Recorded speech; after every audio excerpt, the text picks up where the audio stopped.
My dear student, I am starting chapter 8 for class 7th in science. Name of chapter is Winds, Storms and Cyclone. Chapter 8 का क्या नाम है बच्चों? Winds, storms and cyclone. Winds हवाएं, storm तूफान, cyclone tsunami. बच्चों इसमें जो हम टॉपिक स्टडी करेंगे, पहले आपको साइक्लोन के बारे में थोड़ा बताते हैं. देखिए, साइक्लोन उड़ीसा में आया था पहले. सबसे पहले उड़ीसा में 18 अक्टूबर 1999 में आया था. उस समय wind speed 200 kilometre per hour थी, जिसके कारण 45,000 घर बर्बाद हो गए. इस सुनामी या साइक्लोन की वजह से 45,000 हाउसेस स्मैश्ड, बर्बाद हो गए, डिस्ट्रॉयड हो गए. एंड 7 लाख पीपल होमलेस, और 7 लाख लोग बेघर हो गए बच्चों. फिर बच्चों इससे भी शांति नहीं हुई. अक्टूबर के मंथ में ही 29 अक्टूबर को, यानी कि सेम मंथ और सेम ईयर में, दूसरा साइक्लोन आया जिसकी स्पीड पहले वाले से भी ज़्यादा थी, मोर देन फर्स्ट साइक्लोन. अब जो स्पीड थी 260 किलोमीटर पर आवर थी विंड की स्पीड, जिससे बच्चों 9 meter high water wave rise हुई, अर्थात 9 मीटर पानी की तरंगें ऊपर ऊंची उठी. आप जानते हैं कि 9 मीटर काफ़ी होता है. Thousands of people lost their life, जिससे हज़ारों व्यक्तियों की जीवन खत्म हो गया, अपनी जान से चले गए. Properties worth crore of rupees was destroyed, और जिसके कारण करोड़ों रुपयों की संपत्ति बर्बाद हो गई. एंड आल्सो इफेक्ट, और दूसरे फील्ड को भी इसने प्रभावित किया, जैसे एग्रीकल्चर. एग्रीकल्चर का मतलब होता है खेती बाड़ी, ट्रांसपोर्ट, आना जाना, जैसे ट्रेन है, बसेस हैं, दूसरे ट्रांसपोर्ट एक्सेट्रा. ट्रांसपोर्ट को भी बर्बाद किया, एग्रीकल्चर को भी बर्बाद किया. कम्युनिकेशंस का मतलब होता है, कम्युनिकेशन का क्या मतलब बच्चों? संचार, जिसके द्वारा हम एक तरह से एक जैसे टेलीफोन हो गया, तो ये चीज़ों को भी इसने डिस्ट्रॉयड किया. टेलीफोन लाइन को भी डिस्ट्रॉयड किया. इलेक्ट्रिकल सप्लाई को भी प्रभावित किया. आप देखते हैं इलेक्ट्रिकल पोल्स जो है वो एक तरह से उखड़ जाते हैं, अपरूटेड हो जाते हैं due to high speed of the winds. बच्चों अब हमारे दिमाग में आपने भी सुना होगा कि भाई सुनामी आई थी एक बार. तो सुनामी एक बहुत ही बर्बाद करने वाली एक घटना है.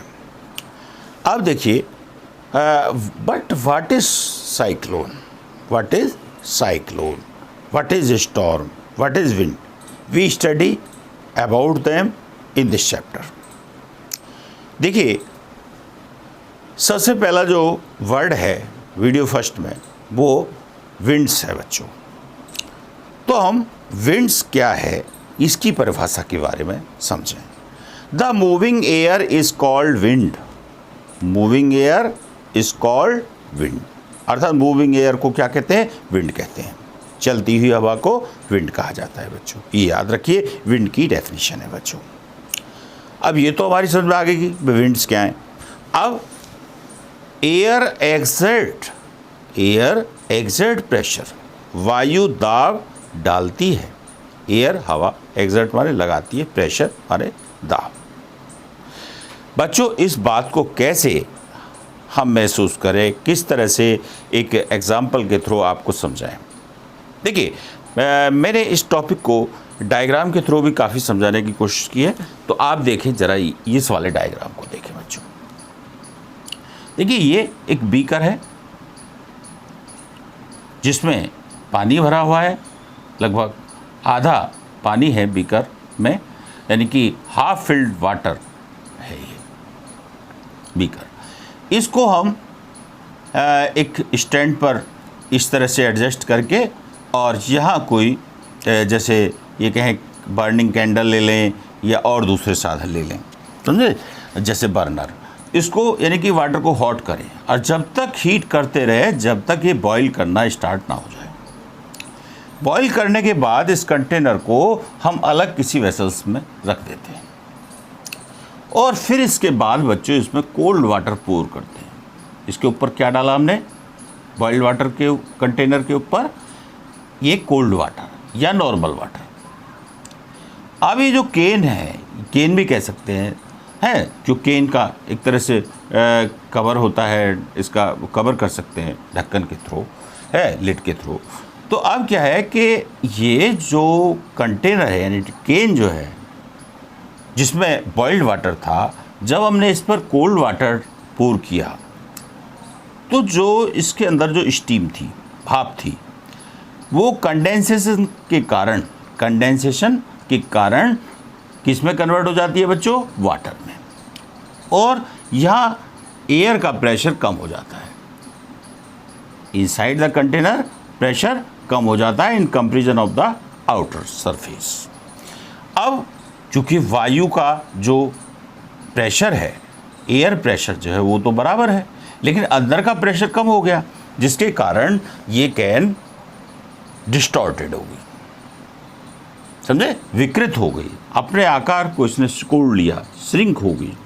ऐसा क्यों हुआ, आउटर प्रेशर ने, यानी कि एयर के आउटर प्रेशर ने इस पर प्रेशर लगाया, अंदर का प्रेशर कम हो गया था, इसलिए ये पिचक जाती है, डिस्टॉर्टेड हो जाती है। ठीक है, तो बच्चों अब इससे क्या पता लगा कि एयर एक्सर्ट द प्रेशर, हवा क्या डालती है, दाब डालती है। अच्छा, ये तो एक एक्सपेरिमेंट रहा। दूसरा आप देखते हैं कि बैलून, आप देखते हैं बैलून को हम एक तरह से हवा ब्लोइंग करके उसमें उसको इन्फ्लेटेड करते हैं, फुलाते हैं। क्यों फूल जाता है गुब्बारा, क्योंकि उसके अंदर जो हवा जाती है वो उसके वाल्स पर प्रेशर डालती है, जिसके कारण वो इन्फ्लेटेड हो जाता है। ऐसे ही बच्चों बाइसिकल की ट्यूब आप देखते हैं, उसमें एयर डाल करके उसको फुला लिया जाता है, जो टायर के अंदर रहती है, ठीक है, और एक निश्चित शेप देती है व्हील्स को, और आप देखते हैं इस प्रेशर का हम डेली यूज़ करते हैं। तो इस एयर ने भी इसकी एयर वाल पर भी, यानी कि ट्यूब की, यानी कि रबड़ की ट्यूब है, इस पर प्रेशर लगाया, प्रेशर एक्सर्ट किया, जिस कारण ये इन्फ्लेटेड हुई, और हम इस प्रेशर का यूज़ करते हुए डिफरेंट व्हीकल्स में इस्तेमाल करते हैं। अब बच्चों दूसरी बात, ये तो आपने देखा ही होगा कि कई बार जैसे हम बाइसिकल चलाते हैं तो हवा सामने से आती है तो हमारा अपोज करती है, और हमें बाइसिकल राइडिंग जो है डिफ़िकल्ट हो जाता है, यानी it is difficult to ride a bicycle against the direction of the wind. यदि आप नॉर्थ की तरफ जा रहे हैं और लेकिन विंड की डायरेक्शन है साउथ की तरफ, तो आपको साइकिल चलाना काफ़ी डिफ़िकल्ट हो जाएगा बच्चों। तो ये टॉपिक रहा कि एयर एक्सर्ट द प्रेशर, हवा दाब डालती है, समझे। अब नेक्स्ट पॉइंट है, ये तो 8.1 था, नेक्स्ट पॉइंट है 8.2, यानी 8 चैप्टर का second point, high speed winds are accompanied by reduce air pressure. यानी हाई स्पीड की जो विंड्स होती है वो एयर के प्रेशर को कम कर देती हैं, एयर के प्रेशर को कम कर देती हैं।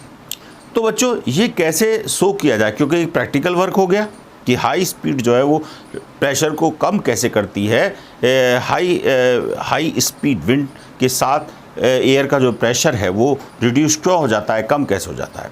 इसके लिए हम एक प्रैक्टिकल करते हैं बच्चों। ये आप फिगर देख रहे हैं, ये ह्यूमन बीइंग है, ये इसका माउथ है और ये कोई बोतल है, ग्लास बोतल ले लीजिए, ये इसका माउथ है बोतल का भी, ये ह्यूमन बीइंग का माउथ है। अब इससे एयर ब्लोन की इसने, और इससे पहले हाँ बताते हैं, जो ये बोतल का जो माउथ है इसमें हमने एक paper ball of the paper लिखा हुआ मैंने, वो गेंद बना कर कागज़ की हमने इसके मुंह के पास रख ली। अब मुंह से इसके अंदर हवा डालते हैं, तो होना ये चाहिए था कि जो बॉल है ये इसके अंदर यहाँ आ जाती, कहाँ आ जानी चाहिए थी, यहाँ आ जानी चाहिए थी, लेकिन ऐसे नहीं हुआ, ये बॉल बजाय अंदर जाने के बाहर निकल आई, कम आउट। ऐसा क्यों हुआ? क्योंकि जब आपने हाई स्पीड की वाइंड इसमें ब्लोन की, हवा तेज़ हवा इसमें डाली, तो यहाँ का प्रेशर जो इस बॉल के ऊपर का जो प्रेशर है वो रिड्यूस हो जाता है, और बोतल के अंदर का जो प्रेशर है वो बच्चों ज़्यादा हो जाता है, यहाँ के मुकाबले अंदर का प्रेशर ज़्यादा हो जाता है, और ये प्रेशर इस पेपर बॉल को बाहर की ओर पुश कर देता है।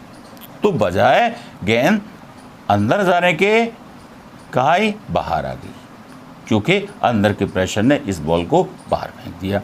इसका मतलब ये क्या हुआ कि ये प्रेशर कम करती है हाई स्पीड की जो विंड है, इसलिए ऐसा हुआ। अब बच्चों ये तो पहला प्रैक्टिकल रहा, दूसरा प्रैक्टिकल और आपको बताते हैं।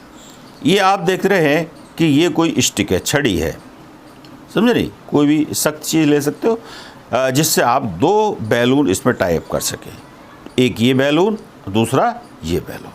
ये इन्फ्लेटेड बैलून है बच्चों, इस तरह से टाई किए गए थ्रेड के थ्रू, और इसमें देखते हैं हमने यहाँ इनके बीचों बीच, लगभग दोनों गुब्बारों के बीचों बीच मुंह से हवा इसमें ब्लोन की, हवा इसमें मुंह के द्वारा डाली हमने। तो हम देखते हैं कि दोनों जो बैलून हैं वो नियरेस्ट आ जाते हैं, एक दूसरे के नियरेस्ट आ जाते हैं। जैसे ही हमने इसमें फूंक मुख से यानी कि माउथ से फूंक मारी इसमें, तो हवा की स्पीड तेज़ हो गई, और जिसके कारण क्या हुआ कि दोनों बैलून एक दूसरे के क्लोजर आ गए। ऐसा क्यों हुआ? ऐसा बच्चों इसलिए हुआ कि जैसे ही हाई स्पीड की विंड यहाँ से चली, उसने प्रेशर को रिड्यूस किया। आउटर प्रेशर तो सेम है, यहाँ का और यहाँ का दोनों के प्रेशर तो सेम है, लेकिन यहाँ का प्रेशर कम हो गया, तो जिसके कारण दोनों बैलून एक दूसरे के क्लोज आए। तो जिससे क्या, इस प्रैक्टिकल से क्या हमारा प्रूव हुआ बच्चों कि जो है high speed winds are accumulated by reduce air pressure, यानी हाई स्पीड विंड के कारण क्या हुआ, एयर प्रेशर रिड्यूस हो गया।